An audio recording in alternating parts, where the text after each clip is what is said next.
বৈদেশিক বাণিজ্য তথা আমদানি রপ্তানিতে অর্থায়ন করে ঝুঁকিতে পড়েছে বাণিজ্যিক ব্যাংকগুলো। এ খাতে অর্থায়ন করে $4 বিলিয়ন দায় সৃষ্টি হয়েছে ব্যাংকগুলোর ঘাড়ে।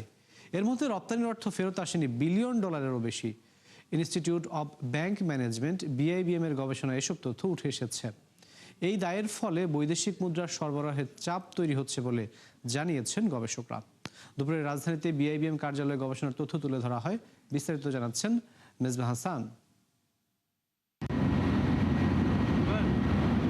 দেশের অর্থনীতি যত বড় হচ্ছে ততই বাড়ছে পণ্য ও সেবা আমদানি রপ্তানি, আর এসব লেনদেনের মধ্যস্থতা করছে মূলত ব্যাংকগুলো। কিন্তু নীতিগত দুর্বলতা সহ নানা কারণে বৈদেশিক বাণিজ্যে অর্থায়ন ঝুঁকিপূর্ণ হয়ে পড়েছে।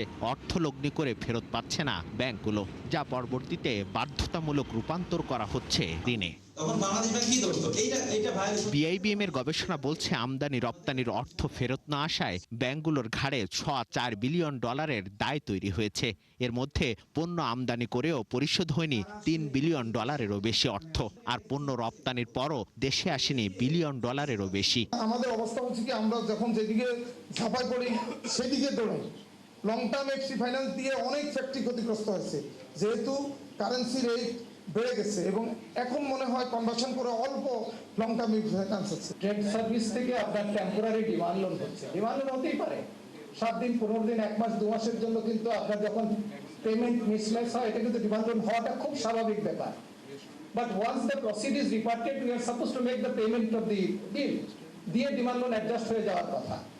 But that demand loan converted to the term loan, term loan and once again first time second time third time rescheduled for 10 years. Trade finance আপনারা যারা করেন, আমরা যারা করি, এদের যে প্রাইস যে ভেরিফাই করা, এটা আসলে বেসিক্যালি আপনি পরবর্তী স্টেপ করতে পারেন যে এইচএস কোড দিয়ে করা যায় কিনা।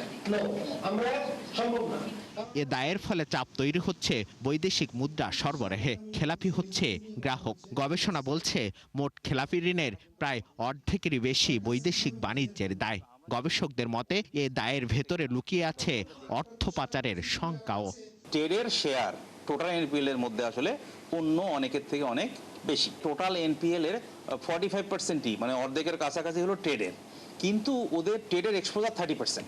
আবার যেগুলোর NPL খুব হাই তাদের তো 80%ই ট্রেডের NPL। এক্সপোর্ট ইম্পোর্ট যদি এফেক্টেড হয়, তো আমাদের ট্রেড সার্ভিস এফেক্টেড হবে ব্যাংকের। আলোচনায় আমদানি রপ্তানি কার্যক্রমে পূর্ণ অটোমেশন, তথ্যভিত্তিক নজরদারি, খেলাপি ঋণের প্রকৃত চিত্র প্রকাশ ও ঝুঁকিভিত্তিক তদারকির জোরদারের দাবি জানান ব্যাংকাররা। Expand SME access to trade finance through innovative product and risk sharing mechanism, improve product level data, risk management and asset quality monitoring, enhance coordination among Bangladesh Bank, commercial bank, custom authority and other stakeholders. LDC উত্তরণের পর বৈশ্বিক প্রতিযোগিতায় টিকে থাকতে trade ফাইন্যান্সের সুশাসন, প্রযুক্তি নির্ভর নজরদারি ও ঝুঁকি ব্যবস্থাপনায় আরো শক্তিশালী করার তাগিদ উঠে আসে আলোচনায়। ফান্ডিং প্রপার যে ইনিশিয়েটিভ, সেটা কিন্তু আমরা এখন নিতে পারি। মেজবা হাসান, 71, ঢাকা।